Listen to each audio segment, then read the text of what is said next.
The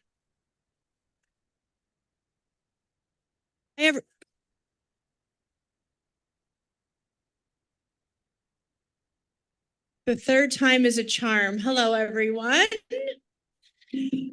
Welcome to Management Q&A. We are going to jump right in. For those that I have not met, I am Michelle Grimolia, the President and CEO. We're going to start with Jason.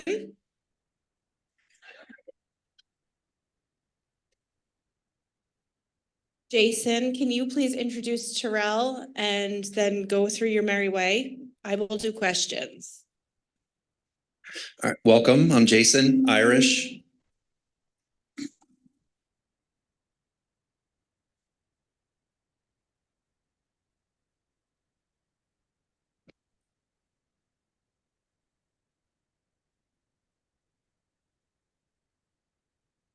Test, test, test, test. I made a mistake. I told Bridget she could go first. I forgot. I actually just told Jason that, and he promised to let me go next, but that's okay. Thank you, Michelle. Hi, everybody. I'm Bridget Blum, Director of Human Resources, and I'm going to be very quick today. I did ask if I could go first because I have something I need to attend to, but I just have an announcement that on March 22nd, we are going to have a blood drive here at Woodland Pond in this room. It is the first of this year, and there will be a series of blood drives in, I think, June, and then another one later in the summer, and then in the fall.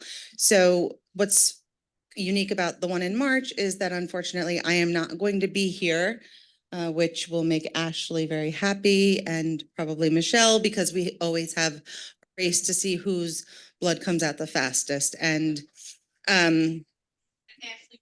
well, not always. This last time for the first time. But anyway, so I definitely won't be winning this next time, definitely, because I won't be here. I will be away and out of the country, but which means that I am going to need a resident volunteer to potentially help with the check-in process, which is very easy, and I have had volunteers in the past. So it's a Friday, and it is March 22nd. So I'm just putting the word out. We have quite a bit of time before that date, but I am going to need somebody. It's just going to require that you sit here. The hours are 10 to 3, and it's just a matter of when the participants come in, it's having them scan their blood donor card or ID and making sure that they're registered. Very simple. But yeah, so it's just a volunteer sitting at the table. So if anyone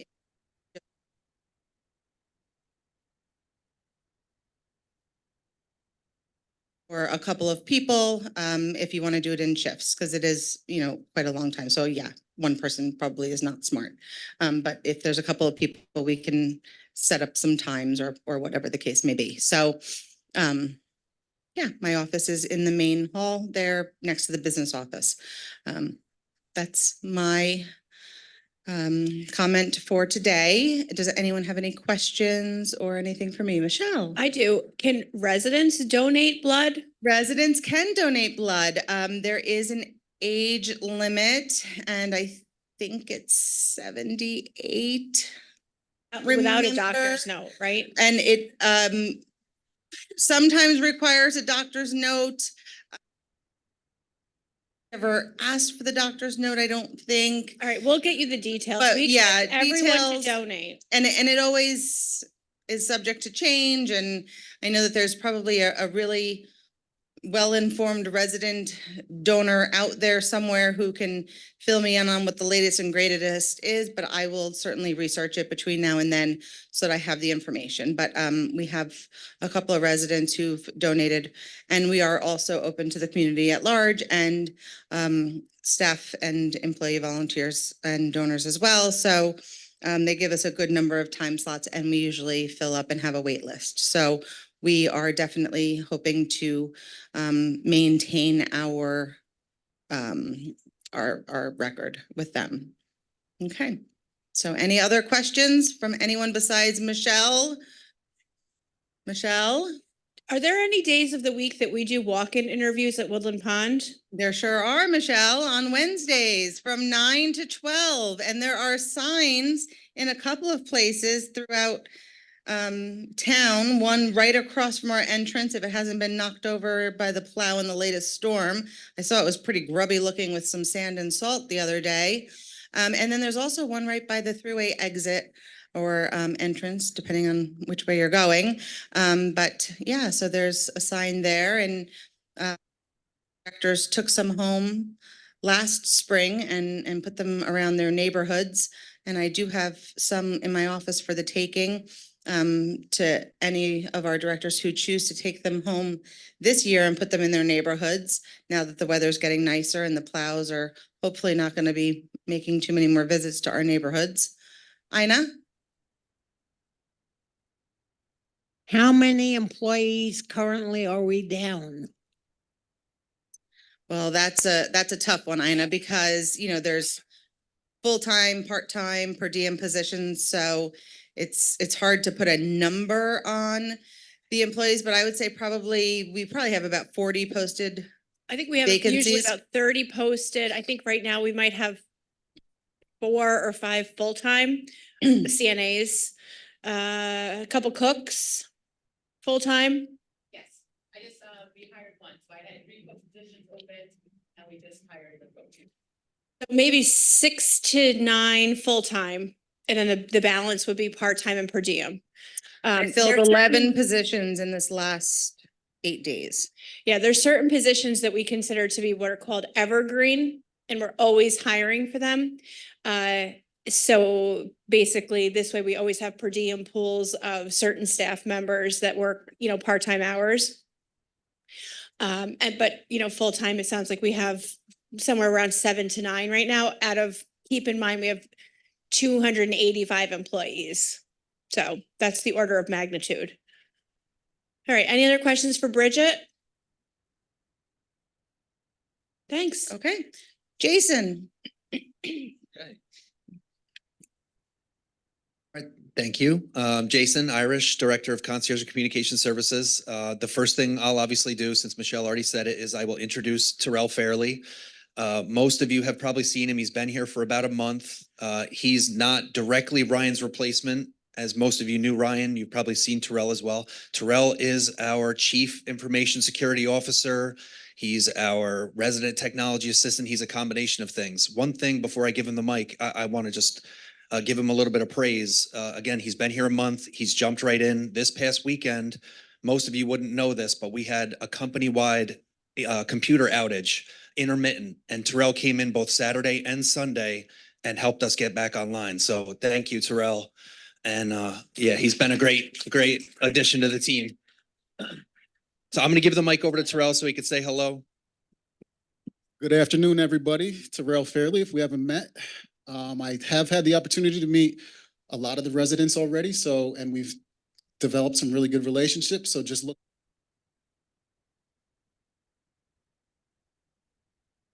As Jason mentioned, I do have some cybersecurity responsibilities. I know everybody's kind of concerned about cybersecurity nowadays and how to I do have a couple of tips and tricks in that regard. So in the hallway, stop me, ask me questions. If you have any concerns or issues, reach out to the concierge desk and we can open up a service request for you. And we Do some training sessions, right? Or we could do some training sessions for residents on that stuff. That is correct. Yes. So there are some valuable, tidbits of information.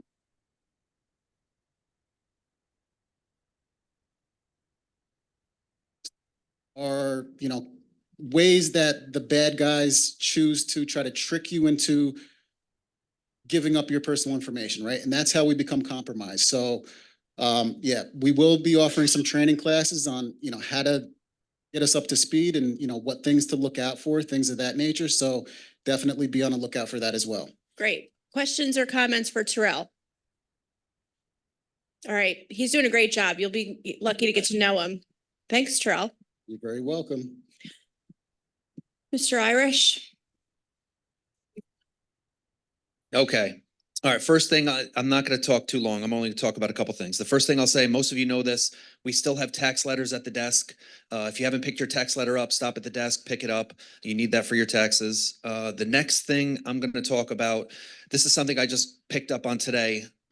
Residents that have vehicles here at Woodland Pond, make sure that you're going out. I know we've talked about this in the past about starting your vehicle. I'm not talking about that. Registrations, inspections, make sure you're keeping up on your registration and inspection. Just today, I've noticed a few vehicles that are out of compliance. If you don't have an inspection, you can't register your vehicle. And it's sometimes it works both ways, but just make sure you're keeping an eye on your registration and inspection. I've talked about this before in the past. If you need help getting over to Tom's Repair Shop or any of the shops in town, we could drop your car off for you. We could follow you there, pick you up, whatever you need assistance with, let us know. But just make sure you're keeping an eye on it. And of course, starting it periodically during the winter. I know we're almost through it. You know about the parking signs. I won't talk about that. But just keep up on the registrations and inspections. I see June, so I'm just going to mention this quick too. Starting next month, for every hiking trip that we go on, we're going to be using our cellular PERS. I know I've talked about this in the past. We have one cellular PERS here on property that works off of cellular service. Paul, no, not Paul. I don't know. I thought I saw him. He's used it. John, yeah. John Ortner's used it a couple times. It's worked one place. It's worked a couple other places. It hasn't worked some places. Again, it's just as good as the cellular data. But again, on all the hiking trips, we're going to be taking it and using it if necessary. Next thing I will talk about church signups and shopping signups. Make sure that we're signing up for church. We've just added a new trip for the Quakers, and we need people to sign up. We don't always know who's going to go, and if the bus leaves and we don't know you're there, just sign up ahead of time. That's all I'm going to say. We go to the Quaker, we go to Catholic Mass, we go to Reformed Church, sometimes Episcopal, Jehovah's Witness, the Kingdom Hall. So if anybody wants to go to church services, we offer them on Sundays. Sign up at the desk. Here, I see Dave too. I'll talk about this. As we go into spring, we have our Adopt a Highway program. We missed the last one right before winter came, so we're definitely going to need some volunteers. Reach out to Dave Smith or me, and we can get that going come spring. I know we're going to want volunteers. We're going to want a group, probably 10 plus of people to help us clean up. This thing, and I see Miss Spiegler there. I'll talk about this. She's affected by it. Spectrum is offering a new service. It's a streaming service to get rid of your cable. It's called Zumo. The problem with Zumo, Zumo is great. It's making your TV a smart TV. You still have access to Spectrum TV through Zumo. The problem for Woodland Pond is you don't have access to 1340.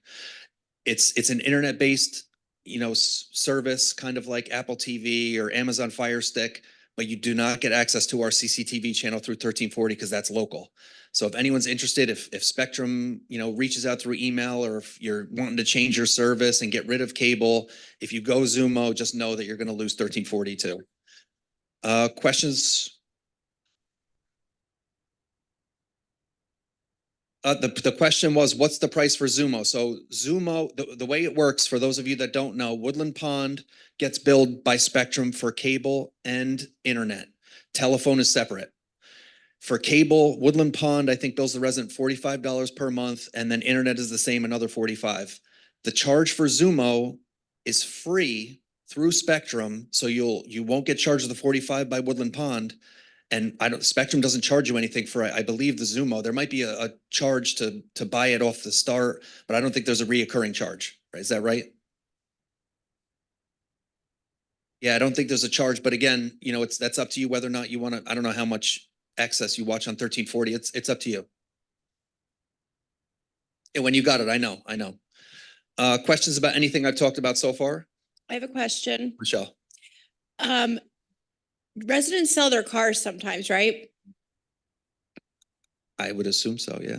And sometimes they ask us to help with that, right? So, yeah, right. Well, I think Michelle's getting it right now. I've got two residents that are actively trying to sell their vehicle, and we can assist. We're working through the process. If you need assistance selling your vehicle, or if you're having any questions about the value of your vehicle or what you're going to do with it, and you want help with the process, contact concierge, contact myself, and we'll help you through the process. Was that the question? The main reason I'm asking you that question is not because I want to make you a used car salesman, but because we always have staff that are in need of reliable used transportation.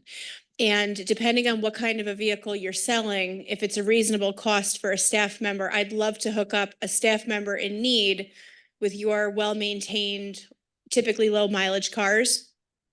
Give them the first chance at it, not asking you to give a discount, but if you're already asking something that they could afford, we do always have staff members that are in need of reliable transportation. So if you are selling a vehicle, or if you know someone that is, if you could just let us know, because we are always trying to get our staff members into reliable transportation, that would be greatly appreciated for us. Yakov? In relation to that, I may sell my 24-year-old vehicle, but I may need another one to replace it. So how do we know that somebody is selling their cars? Might be able to talk about that. Shannon has a forum update, so stay tuned. We can talk about how you can exchange information. Okay, good. Two more things. Any other questions about anything we've talked about so far? No. Last two things and then I'm done. The first one is, this doesn't affect everybody. The EV charging stations, I know we've talked about it in the past as well. We've got 6 new charging stations, 4 over at the health center, 2 over here just outside of concierge. What we need for anyone that uses the EV charging stations, make sure after you're finished using them to coil up the cord to get it off of the sidewalk. It's a tripping hazard. We're working on thinking of ideas of how we can get those retracted back up. But if, in the meantime, please, just when you're finished, just coil it back up. The last thing I'm going to talk about here is, this is another thing no one's going to want me to talk about or hear about. Parking in the parking lots. So we put this in the Chanticleer. Residents that park over the curb, it's another tripping hazard. So when you park next to the building, next to a curb, make sure that your front of your car is not over the curb. We're actively, semi-actively going around looking at vehicles, and we might put a note in your vehicle saying, hey, watch what you're doing. That goes for parking over the curb. And there's one more thing. Oh, the handicap parking spots, which again, we've talked about a handful of times. The 24-hour spots, the 3-hour spots, let's be mindful. And if you can't, and we've talked about this as well, if you have trouble finding a spot, you need help parking your car, let us know at the concierge desk. Pull in front, we'll park it for you. Questions? Ina? Twice in the last 4 days, I've noticed at one of the charging stations at the health center, somebody parked that's not charging, and they're parked literally overnight, unless they move it sometime between the 4 hours that I didn't walk the dog. Is there anything that we can do? That's ridiculous. So we don't actively police that. We don't know that to be a problem either with our 6 stations now. I don't think they're all actively being used all at once. That's not the answer you're looking for. We can, start looking at that more closely to see who's parking there. I would just say anything that you see that's a concern, just tell us and we'll look into it. Mhm. So if you see that, Ina, just let concierge or reception know. And if we have someone available to go check it out, we will. Right. Anyway, I'm gonna go to Tom. Thumbs up. Thanks, Jason.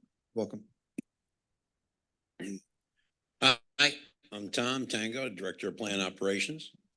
Before I get into anything else, I just want to introduce you to I want to introduce you to our new maintenance coordinator, Eric. This is Eric Jones. Eric just joined us a couple of weeks ago. He's our new maintenance coordinator, and his role is assigning all the work orders to the maintenance crew and making sure they do things and prioritizing, who does what, who does when. He comes to us with a great deal of experience, very applicable to our situation. And in a couple of weeks, he's been here. It's been great. He streamlined a few things already and corrected things that I should have seen a while ago. So it's been great. Hello, everybody. I just want to say thank you to everybody I've met so far. Everybody's been so welcoming. I really appreciate that, and I look forward to doing my best to help you out. And please let me know if I can do anything for you. We're thrilled to have you, really. Thanks, Eric. Thank you.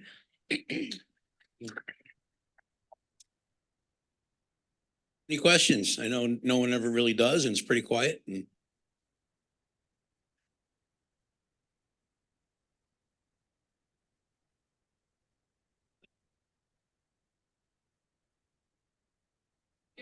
And All right. you have no updates on anything?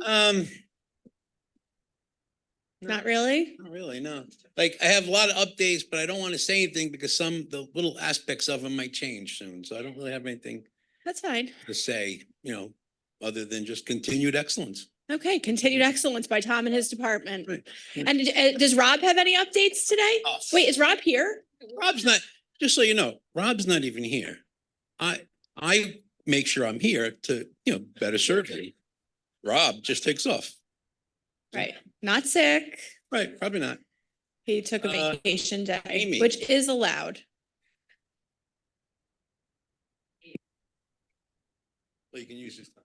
I can use Rob's time. Thank you. You had to say something. Be quiet. That's a lie. All right, so anyone who doesn't know, I'm Amy McIntyre, the dining director. Hi, everybody.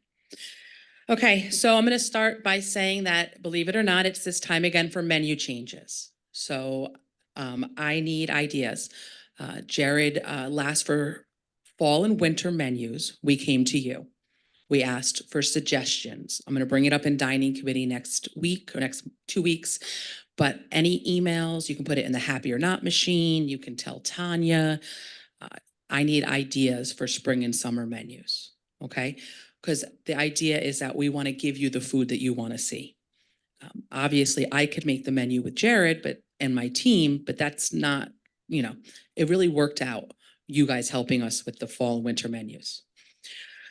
February 29th is our next Getting to Know Your Neighbors. For anyone who hasn't tried it out, everyone who does come, we have a lot of fun. I'm gonna make cannoli cake. So it's worth to come, right? How were my chocolate dipped strawberries? They were yummy, right? Thank you. I know. So, and did anyone have an egg cream yesterday on the menu, right? Some people don't know what egg cream is. It's a New York thing. But Kitty came to me with Taylor and said, I want an egg cream on the menu. And I don't have You Bet chocolate, but we did have Hershey's. So we did it with Hershey's, and I will get the You Bet, I promise. Things like that, your suggestions, come to me, tell me. Over in the health center, they want to do like cheese and fruit plates. They want to have hummus and pita. Okay. So I'm going to put it on their menus. But unless you come to me and talk to me about these things, how am I going to know? So then you can't get frustrated and say, there's never anything on the menu I like, which I hear a lot. Happy or Not machine. We've been doing excellent. You guys have been really good about giving your feedback. Remember, every Monday, I bring that back to the kitchen. They love it. We always get thrilled, the soup guy, that's the best one. The rest of the cooks always just put their head and shake their head, and Eon doesn't even look at us because it's about him. But the soups, it's a really big deal for you to give your positive feedback and your negative. We're so quick to tell people what they're doing wrong all the time. That's human nature. But to take the time, somebody just stopped me in the hall earlier to tell me the filet mignon on Valentine's Day was excellent. Thank you, Joy. And that the duck that we served medium rare, because some people just don't know how to eat duck and they complained about that, was excellent. I want to bring these kind of things in for you. Let's do whatever you want to do. Jared's looking at octopus right now. Some people will be like, and that's Woodland Pond, where half of you are like, oh no. The other half of you are like, bring it on. Do you see? And that's why we have your suggestions. That's why the Happy or Not machine is so important to us, okay? Because you got to give me your feedback. You got to tell me our wins, our losses, and our opportunities. It's food. We want to know what you like and don't like. Kitchen tour, Friday, March 15th. Even if you've been on the kitchen tour before, come again. I'll be doing this one. Sometimes Jared does them, but you get so much information besides seeing all of the name brand products that we bring in, how clean our kitchen is, watching the chefs preparing food right in front of you, seeing all the fresh produce, seeing how small our freezer is, so I couldn't have frozen vegetables if I wanted them. These are the things that it's important for you to know the kitchen that we're cooking from. Has anyone ever saw the videos on the TikTok scrolling where the woman's like cooking with her cat and the cat's walking along the food and right. Just know that we just had a third-party audit in there. We got 100% for health and food safety. Kind of things. That's why the kitchen tours are really important. I want you to see how hard we work. How much did we like the omelet action station? That was amazing. We did 82 omelets that day. 82. And at the end, Eon and Alexis asked if the wait staff wanted one. And they made every wait staff one too. So that's the kind of camaraderie we have in the kitchen. So 82, we were definitely, just like Eggs Benedict that we do every other week because you asked for that. Just why we do scrambled eggs plate every Sunday because you asked for that, okay? When you ask me for something, I do it. I rarely say no, right, Joan? So my point is we will definitely do the omelet action station probably once a month, okay? Maybe I'll switch up the chefs if that works for you. We're also going to be doing dinner action stations. So we're thinking that why not at night do the same as the omelets, like do a pasta stations, things like that, just to have fun so you can watch them preparing the food in front of you. The cooks are really looking into that. And then what do I got? One more. Oh, we're also bringing in some new wines. You'll see them next week. You don't have to buy them and you don't have to drink them. Your old wines will all be there at your ridiculously low price. But I'm going to bring some higher end wines for higher prices. This is something that someone has asked. Once again, Woodland Pond. Half of you are going to spend $6 on that 10-ounce pour and complain. The rest of you may spend $12 on a really good glass of wine that I may have to pour at 6 ounces. That's what we deal with at Woodland Pond. So it was brought to my attention, we wanted to try some new wines. In the spring, I'm going to be setting up some wine tastings also. Okay, I'm going to finish this with one more thing. To be confirmed date-wise, we are going to do our own Woodland Pond version of the show Chopped. My cooks are, and we're gonna have celebrity judges, and we're gonna do it on a Sunday because we don't do dinners on Sunday. So it's the perfect time. We'll do it an hour or so after. I have to talk to Terrell still because I want him to get video inside the kitchen so we can project it out to you in the dining room. So you'll be able to come and watch the chefs in there. They're gonna get food basket items. We're going to have celebrity judges. It's going to be so much fun.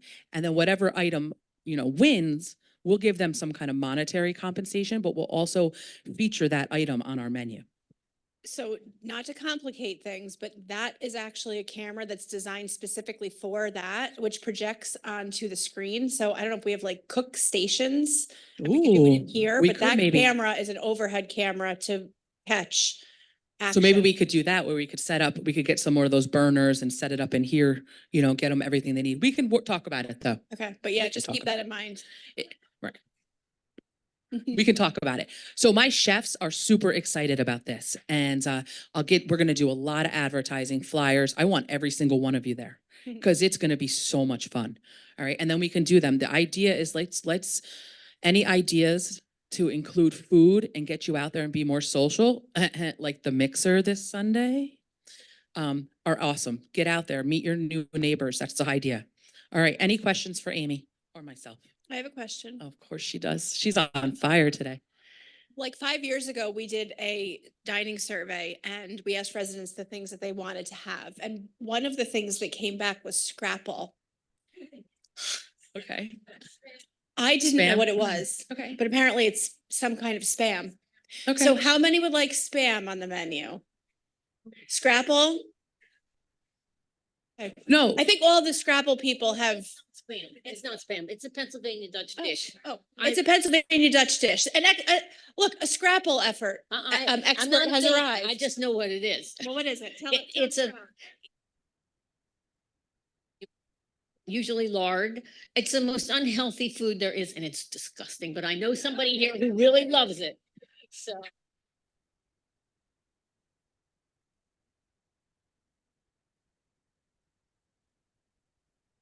I thought it was spam myself, but does anyone want spam on the menu? Jill flew in with the answer, so. Thank you, I Jill. didn't even see where she was. She just showed up. Came next out of to nowhere. her. I was going to talk about something else, but since I grew up partly in Philadelphia, where Scrapple comes from, I had it as a kid. It's terrible. It's unhealthy. Don't touch it, even if somebody puts it on the menu in front of you. I But won't on do it. that negative note, let me turn positive. What I really wanted to say is you make the best soups in New York State, if not the nation. And it's consistent. We're big soup eaters and it's fantastic. So tell your soup people that, please. Yeah, it's really, I'm gonna be honest with you, 5 days a week, it's the same gentleman. And then usually your Saturday pub soup is also him. It's Eon Dunkley. He's been here now 7 years. He started working at Woodland Pond as a cook. He had come from a nursing home. I think like Woodland Manor or Manor at Woodside over in Poughkeepsie. He came over here and he cooks for your health center. And then he switched over to Sodexo. We promoted him and he became chef manager of the health center. And he makes all of our soups. And then one day a week is Jorge Friday. I will tell you that last night, a resident over in AL was like, this vegetable soup has no taste. And I argued back. It was okay. I felt confident that I could. I said, I had that for lunch. It was excellent. I was like, here's a little Mrs. Dash. But yeah, I agree with you. And I'll let him know. I think we talked about maybe bringing him one day so you guys could meet him. Oh, he'll get very mad at me if he's still here. Still there. Luckily, I'm a magician. Yeah. Do you have anything else to say? Any other questions for Amy? Come on. Anything? Yes, Rob. I will make and I'll make the apple pie and I'll make peach pie, but I want to try the cannoli cake. Ashley is going to help me. Yes, why not? We don't do cannoli. We did cannolis, remember, for spring summer menu, but we haven't done it. So I want to do a cannoli cake this time. But I know the apple pie was a fan favorite. Yes, I know.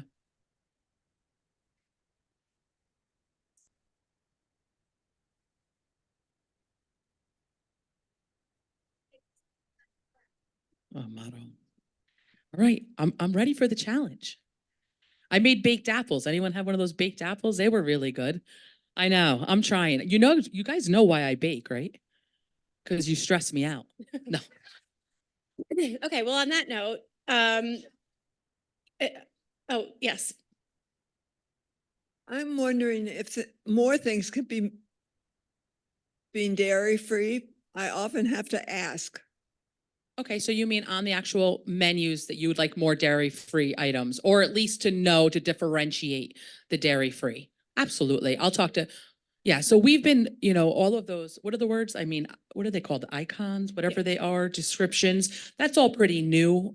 We just started doing that when I had gotten here, and we are definitely, there's room for error. Oh, don't you look at me. I see you.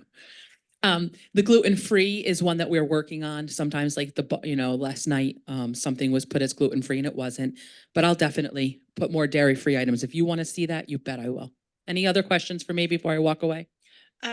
Ian is not here. He left, but we will get him at the next meeting. Next meeting, I'll bring in the soup guy. That's what we call him, the soup guy. And Yeah. you keep putting it in the happy or not because it actually makes his day, even though he won't show it on his face. Thanks, Aim. Yep. Who do you pick, Shannon or Sarah?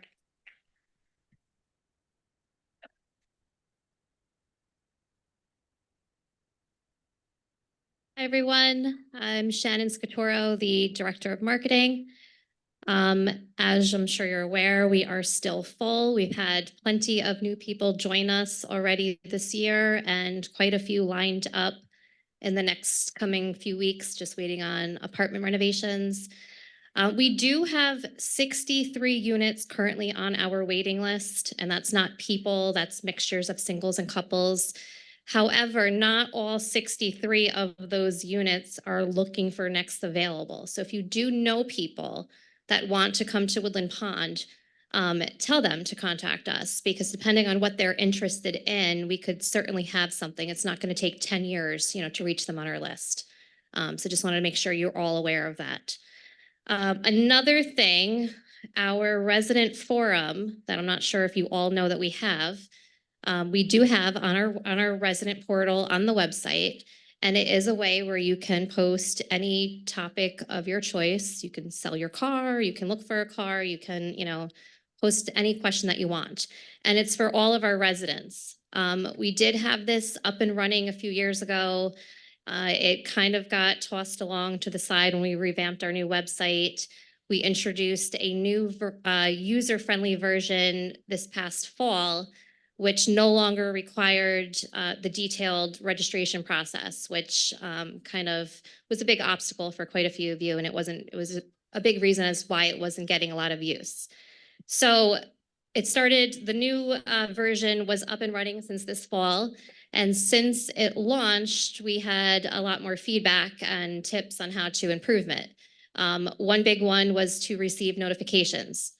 The new version that we had introduced allowed you to post, easy. All you have to do is enter your name, your email address, and your subject topic, and of course, whatever you're posting about. However, the only people that would know if a topic was posted are those that actually went into the forum. So our new option right now that should actually be live today, tomorrow, allows every resident that wants to receive a notification to receive an email that someone has posted a topic. So that will be up and running. There is a way to opt out if you do not want to receive these notifications. I don't expect there's going to be a whole lot of them. But if we do get to the point where everyone's using the forum actively, which we do want, and you do not want to be bothered by those notifications, it's very simple. You just have to send an email, "I'd like to opt out." So this will be up and running soon. I will put an update in the Chanticleer with how to access the forum again. It's very simple. It's on the top part of our homepage of the website, the top right corner. It says Resident Portal. You log in with the password, which is just Woodland, lowercase letters, and you'll see at one of the boxes that says Resident Forum. So you just click on the box, and you'll see active postings. You can create a new post, and I'll put the updates in the Chanticleer. And we do have a user guide that is available on the forum as well, so you can download instructions. And you can certainly, reach out to me if you have any questions on that as well. What other kind of information is on the portal, Shannon? There's a lot. So you can see the resident and care agreement. You can see different updates from departments. You can see the resident directory. You can see meeting notes, agendas. You can see all sorts of things on there. Minutes are on there and audited financials and things like that. Yes, audited financials, resident council minutes, board minutes. We try to keep it as up to date as possible. Yep. And then Lionel. Thanks very much for an update. I mean, this is something that we have been working through the council with the initiative to make connections, resident connections more accessible. So we had a physical bulletin board that we wanted to expand because not everybody walks into that board. And, if you are away, you want to still see those. So this is an excellent thing. And having the system, what we called a push system versus a pull system. So you don't have to go into, you can get notified. That's a tremendous advantage. And I hope people will start using it actively. The posting of committees and so on, there is space for the committees to post things, but it depends on the committees to take the initiative to post things there. So those don't appear automatically unless people in the committees they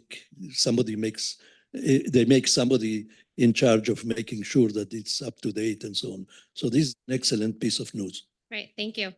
It took a while to get this part up and running, a lot of behind the scenes work, but we are finally there and hopefully it gets a lot more use. Really recommending people to Woodland Pond.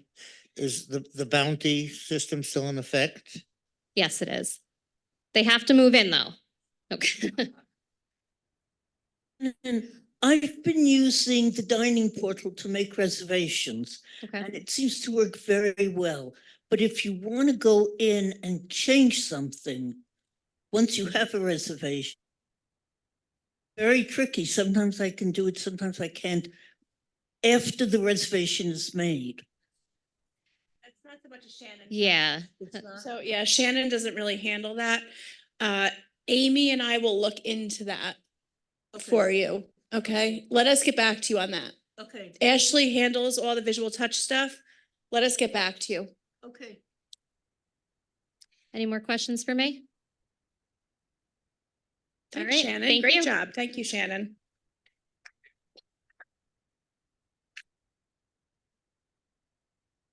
Everyone, I'm Sarah Leonard, the Resident Services Director. Good to see you all. So I just have one reminder for you, and this is from the Woodland Pond Mental Health and Wellness Committee. So this committee is very pleased to be offering you a new group. So who is this group for? This group is for any resident caring for a partner who resides with them in independent living or who is residing in the health center. And what are the details? This group will meet once a month and be facilitated by a member of the Mental Health and Wellness Committee. This is a caregivers support type group. The facilitator will bring a topic to spark conversation among the attendees about their caregiving experiences. And the first topic for this first meeting is going to be to tell your story of caregiving. So the people who are receiving the care, your partner or spouse who you're providing the care to, they're welcome to attend a music therapy session in the conference room. And it's going to be led by the Health Center Activity Assistant, Cynthia Carangelo. Thank you. So this is going to be a good opportunity to give the caregivers a break and have the care receivers have a place to be while they attend this group. And while the care receivers are in their group, if they need any kind of assistance or any encouragement to stay with the music therapy group, Mary Jo and I will be on hand to help out and give support. So the first meeting of this group, which is called Caregiver Space, is going to be this coming Monday, the 26th at 1:30, and it's going to take place in the meditation room, which is located in assisted living. So if you have any questions, you can feel free to ask me. You can feel free to ask any member of the Mental Health and Wellness Committee. And everything that's discussed at this group is completely confidential. It's not going to leave the meditation room. And that's just a very important note for you to know. So the committee is just really excited about offering this because they've heard you. We've had a number of people come to us and say, really wish we had a good caregivers support group here for us. And we've tried different types of caregiver support groups led by outside groups and facilitators who meant well, who have a great, opportunity to offer people, but it just hasn't been the best fit. So we feel that this is going to be really great. So we look forward to having you there. That's all I have. Any questions for me? All right. Thank you, Sarah. Okay, does anybody have any more general questions for anybody here? Okay, so I wanted to give an update on expansion, which I've promised at every one of these meetings until the year 2040, which is probably when we will be done. Maybe 2039. And then it will be yes, and we'll still all be here, every single one of you. You guys can stay or go. You're welcome to stay if you want to hear or not. Okay, up to you. I will promise we'll be done by 2:30. All right, so on-site expansion. We are almost done with the final 2 cottages, okay? We expect the certificates of occupancy to be received on those within the next 2 to 3 weeks, and then the residents will start moving in. The only thing that will lag on those will be the installation of the driveways, because the asphalt plants close this time of year. And even though it hasn't been a particularly cold winter, the asphalt plants are still closed. So you will be expecting 4 more new neighbors for those last 2 cottages, and then those projects will be completed. That project has come in substantially under budget, generated a significant amount of additional cash flow for the community beyond what was expected at the close. So the entrance fees significantly exceeded the cost of construction.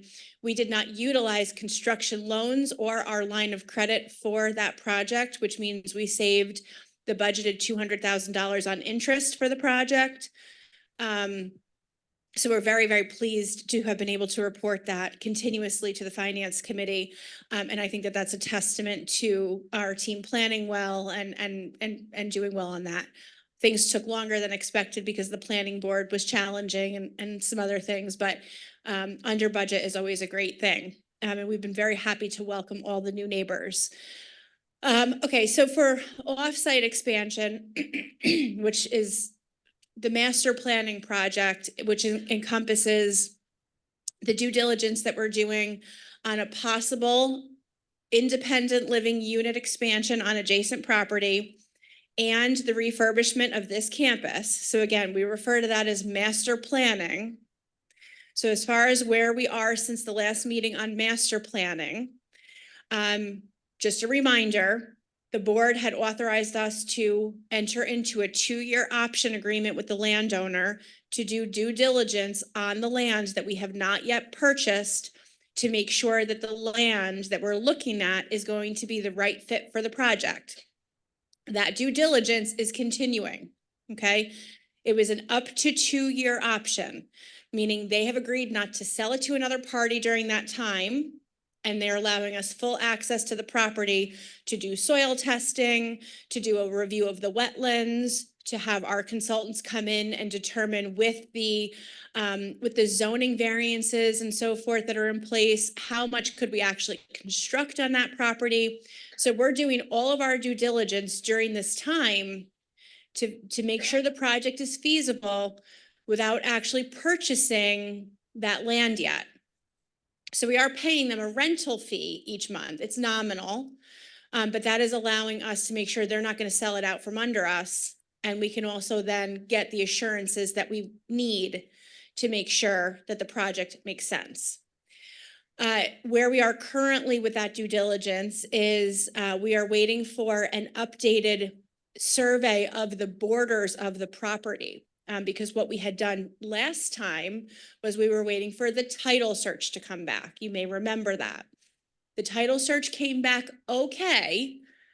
We don't think there's an issue, but multiple times over the last several decades, the existing owner and their family had tried to subdivide the properties, and the lines weren't exactly clear. And so our attorneys have informed us that they have advised, I would recommend that you get an independent border survey of those property lines to make sure that it jives with what we're seeing on the title search. So we've hired a firm out of Highland. They're very good. Highland or Milton, called, well, Tom left. I think it's called Brooks and Brooks or Brook and Brook, but Brooks and Brooks, but it actually goes by a different name, but it's Brooks and Brooks. They've been very responsive. They're excellent. So they're completing that border survey right now. That's another step we need to complete to make sure our attorneys get comfortable with the title search. In the meantime, we've had informal meetings with both the mayor of New Paltz and the planning board president to let them know what we're preliminarily planning, to get their preliminary feedback and watch their facial expressions. Because they're like me, they don't have a poker face, even though they think they do. I know I don't, they think they do. And both of those meetings went as we expected them to. Nobody shows their cards fully, nobody can commit to anything, but also nobody shut the door on us. So that's progressing. Okay, we have not submitted a planning board application yet. We do not have approval from the board to do so yet. We have not asked them for that yet. Our committee is not ready to ask for that. At the January board meeting, and I really encourage you all to please be reading the board minutes, okay? Not every community shares those with their residents, but we do. You can find them in the library. You can find them on the portal that Shannon just talked about. We have them here for you so you can keep up to date in case you can't come to these meetings. But at the last board meeting, which was in January, we asked the board permission to be able to enter into a contract with our developer for the project. Now, this is a firm called Greystone Developers. We have already been working with them for 2 years. They're out of Texas. They only do senior living, what's called repositioning, new campus development and existing campus repositioning, okay? Just senior living, primarily not for profit. The first 2 years we worked with them, we had a contract for determining the feasibility of the project. So they looked at the market, they looked at the land, they looked at our demand and our competition and our ability to access financing with our bondholders. That piece is now done. We think that if we can acquire the land and get the density that we need on the land, we have the market, we know the financing is there, we know roughly what it's going to cost to construct, we know roughly what it's going to cost to go to the financing, given the markets and so forth, obviously subject to some fluctuation. So their feasibility role has ended. The next role for them would be to be named the developer of the project. And as the developer, we would hire them to basically be responsible to ensure that all of the moving parts get taken over the finish line, including regulatory approvals, doing the books and records for all of the accounting that's going to happen on a multi-tens of $million project, making sure that we have dotted all of our T's and crossed all of our I's with, making sure we have the, did I say that backwards? So you are paying attention. You guys do know that I don't work off a script, right? Now I lost my train of thought. There is a script in there. But like there might be things because we don't build campuses every day, right? We don't redevelop things. So they may know you absolutely have to have a builder's risk insurance policy in place. And that may be something that was never on our radar, right? So it's a fee to pay, but there's a market rate. We know what's a reasonable fee to pay for this, but it's our backstop. It's our safety net to say, we're going to help you get over the finish line. So the board has authorized us to enter into that agreement. That agreement we have right now in draft form. It is with our legal counsel to make sure that it is favorable to Woodland Pond, or at least fair to Woodland Pond from a legal perspective. That's the developer. Again, that's Greystone. Architects, we have interviewed 3 out of the 4 that we plan to interview. The last one is next week. I believe that we have already met with the one that we are going to select because they have an excellent reputation, they have excellent work product, and we liked them enormously. But we do have one more technically next week that doesn't have quite so much of an emphasis on senior living. And they keep delaying the meeting, which to me is kind of not a great sign, but we are giving them their due. And then we hope to select the architect for both projects. Again, all of the partners that we're selecting are going to do both the expansion if we proceed and the on-campus renovation. You know, we had already selected the interior design firm. They're continuing to work on concept drawings for phase 1, which is the community building. We have a meeting with them on Friday to see the next round of concept drawings for the community building. By the next management Q&A, Girl Scout honor, I don't know how you do it, promise you, we will have a poster board that has a concept drawing for you to look at. Okay, so by the next management Q&A, we're getting that close on phase 1, which is the community building. We have also identified and interviewed, although not signed a contract yet, we do have a proposal in hand on what's called a hospitality consultant. And this is a really critical, to me, important role. This is a firm that works strictly on the dining and culinary experience for the residents as we go through the design phase. They work with the residents, the management, Sodexo, the architect, and the interior design firm to look specifically at what they call the hospitality component of what we're going to be addressing with this renovation. We have to expand the size of the dining rooms because we're going to be welcoming some more residents, but also we need to change the functionality to make it more of what you're looking for day to day. We need to incorporate focus group feedback, which we haven't even started yet. I know you're saying, what did I miss? We haven't started it yet.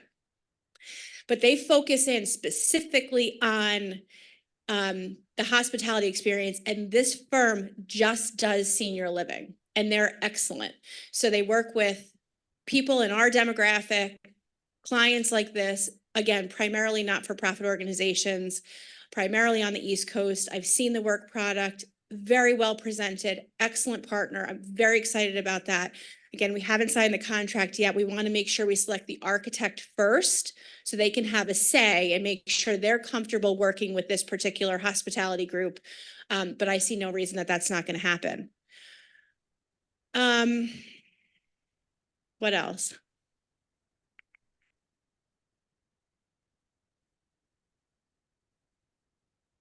I think so. I think from an expansion perspective, that's the update that I have for you for this meeting. Let me stop there and take any questions. I see Betsy's hand and Helen's hand. We'll go to Helen and then we'll come to Betsy and then I'll take any others. So needless to say, we have a lot going on. We filled out a questionnaire recently about, I think, recreational or use of space. Any progress on that scenario? So, yes, so you have seen one survey from us so far, which will be one of many. And a couple of weeks ago, the Residents Council, hoping to shake some more leaves off the tree and get a few more results in, we re-released it and extended the deadline. I just checked in with Lindsay, my assistant, this morning. She said we got like another couple dozen of those. I haven't had a chance to look at them yet. I had looked at them with the preliminary deadline. Today and tomorrow, I'm completely booked with meetings. Friday, I have open time on my schedule. I plan to start looking through that. The interior design firm gets that spreadsheet just in its entirety. So does all of the partners because they start to see that and incorporate that. That's one of the many ways residents will have a voice here. One of the important things there, and I did ask you to please be paying attention to this, you had the option there of letting us know if you wanted to be part of a focus group on specific areas. That isn't the only time you will be asked that question. We're going to give you other times to sign up for the focus groups as we start to put them together. Over the next several weeks and months, this is going to start to really ramp up. And one of the things that you're actually going to do, probably at the next meeting, is you're going to meet who is going to be our capital project manager. Okay, this is a position that we budgeted for in 2024 for the entire year and then the duration of the project. It is a Woodland Pond new employee that will sit somewhere between Tom and I and be our sort of boots on the ground full-time on these projects, not like hammering nails and stuff, but really making sure that all the papers that need to get moved around, all of the logistics that have to happen. So, because you got to think about this. For all of you that were here during filming, okay, you remember what happened, right? We had to move a lot of things around and we were all managing that. It was mainly Jason, of course, let's face it. But we can't do that with any existing staff to the scale that it's going to happen successfully for a project of this magnitude. So we and the board committed that we were going to hire a full-time capital projects manager for the duration of this project to make sure that they're walking the construction site every day, making sure that logistical changes that need to happen on this campus during renovation get communicated to you, are done thoughtfully, because there's going to be disruption. When we have to renovate the PAC and the fitness center and the dining room, there's going to be an enormous amount of disruption and there's going to have to be an enormous amount of planning and communication. And none of us have the horsepower to absorb that. So it's very common that the organizations hire someone for this role, they have different names. Sometimes it's an owner's rep, sometimes it's a clerk of the works. It doesn't take any of the agency or responsibility or authority away from me or Tom to sign contracts. That still sits with us. But this is the worker bee that will report to us every day and say, you know, this is what happened. This is where we have a delay. This is so Tom can continue to run the building and I can do whatever. I play tic-tac-toe in my office. Betsy? You said we have 2 years on this land. Would you please tell us the end of that? When does that go to? Sure. So it was, the way we negotiated it was for up to 2 years. And we're paying a monthly fee. So we signed it on around December 1st of 2023. So we're about 3 months into it. So we have, you know, a year and 3/4 left. But if we finish our due diligence sooner, favorably or unfavorably, and we decide, yes, we're ready to purchase the land, or no, we're not going to be able to do this, we can get out of it in less than 2 years. Other questions Michelle, or we've got comments? Mr. Tab and then Jakob. Okay, Mr. Tab, go ahead. I'm a new resident and I appreciate all the people who actually wear their name tags, but most people don't. And some of them say, well, everybody knows who I am. But of course, we new people have no idea who they are. And I wonder if you've made any kind of effort to encourage people to wear their name tags as help for those of us who are moving in our community. First of all, I could not agree with you more, as I'm not wearing my name tag at the moment and feel a bit nude and exposed, but I'll forgive you that. But you're absolutely right. And, you know, I talk about this at new employee orientation too. It's so important because we use these not only from a security perspective, but from I don't remember this person's name. I've never met this person's name. You know, you could wear a different kind of name tag if you don't like the one that you have. But it is so important. You know, we can get you a different kind of clip. You can get something that looks like prettier, whatever. We can help you with that. But it is really important from a name perspective, especially if you don't know. And a nice way to get to know your neighbors is this Sunday at the Mixer at 2:30, because that's going to be sort of a more mobile, casual opportunity to maybe get to know some of the faces. And, you know, we've had a lot of new people move in the last couple of years. So you're absolutely right. It's a great opportunity, but wearing your name tag is a really important way to do it. And if you don't have your name on both sides, you can get a label from concierge. They can put your name, your first name in large letters on the back side in case your badge flips. Go ahead, Jakob. I want to second that, but it's not just for the new people. Some of the old people forget names. Yeah. So going back to the expansion project and so on, I know we started talking about the sustainability aspects of the expansion in general, but Woodland Pond, are any of the companies that you're dealing with, is that some consideration or do you have some evaluation of that? Yeah, so in every single conversation that we're having with each of the consultant candidates, we are indicating to them that number one, sustainability is very important on our campus. And number two, it will be an active part of the conversation with everything that we do. So you might have missed last month's meeting, but Vivian Stoner already has dibs on all the old carpet. She wants all of it. I see she's not here. She's probably prepping her floors as we speak. But like talk about specifically like with the architect and the interior design firm, the conversations that we're having are not just about sustainably building and creating the spaces, but it's also about exactly what do we do with all of this old carpet, right? Because what's that? I know you like this. Well, you and Vivian can fight over it. Right, you and Vivian can fight over it, but some of the things are going to have an obvious useful life after Woodland Pond. Chairs and furniture and things like that. But some of this carpet will be salvageable for Vivian and for the Pittmans and whoever else wants. You know, we should put like a little piece of it in your badge, like as a little emblem, but some of it is going to have to be discarded. We've asked them the questions. I actually went to a conference last September and I was at an architect's panel getting ready for this renovation. And I raised my hand because I'm obviously not shy. And I said, how many of these architectural firms have had to deal with the question of disposal in a sustainable way? Because it's going to be really important to our campus.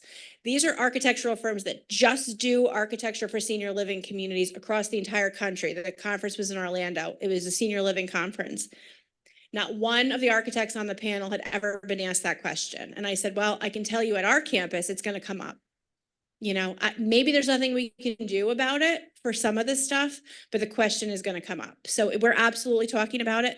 The cottages that were built meeting New York State stretch code, which is not technically a law, but it's the green code in New York. So the building envelopes are extremely tight.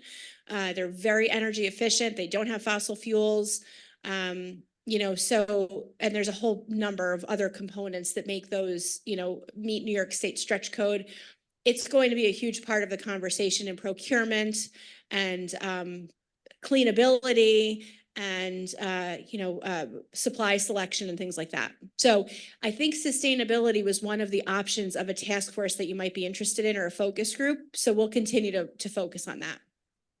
Go ahead, Lionel. Is Woodland Pond gonna have any position on the contracts going to union companies? Woodland Pond is not going to have a position on that from a technical perspective. So we aren't using. So like, I'll explain this to you in sort of my layman's terms in my own experience. When I worked at Kingston Hospital, I did sort of a similar oversight on the finance side for New York State grant funded construction projects. And it was required because that money was coming from New York State grant funds that we hired at prevailing wage. So the firms that came in had to be done under prevailing wage or union. Our projects are not financed that way. It adds an astronomical amount of cost. So what is important to us is that the people that are coming in are qualified, that they carry the correct insurances, that they carry the correct credentials, that they're safe, that they can staff. On this project, it was a combination of union and non-union, and it worked fine. Individual trades did not mix. So we never had any issues with like union busting or anything like that on this project. I can't tell you what it's going to cover on. When I say this project, I mean the original campus construction. We had no issues at all with the construction of these cottages, and I honestly don't know who was union and who wasn't, because it wasn't something that was in the forefront for us, because we have to be very careful about where we touch things when it comes to third rails and those kinds of things. But there isn't going to be a requirement that it's prevailing wage or union. But obviously everyone's going to have to be licensed, certified, carry the insurances. And our main concern is, are they experienced? Are they qualified? Can they staff the jobs? And does it make a financially sound decision for the community? Because I also need to stand up here and say that we didn't eat our shirts on this. So that hopefully answers that question. Okay, other questions? All right, I tried to get you out of here by 2:30. Maybe next time. Bye.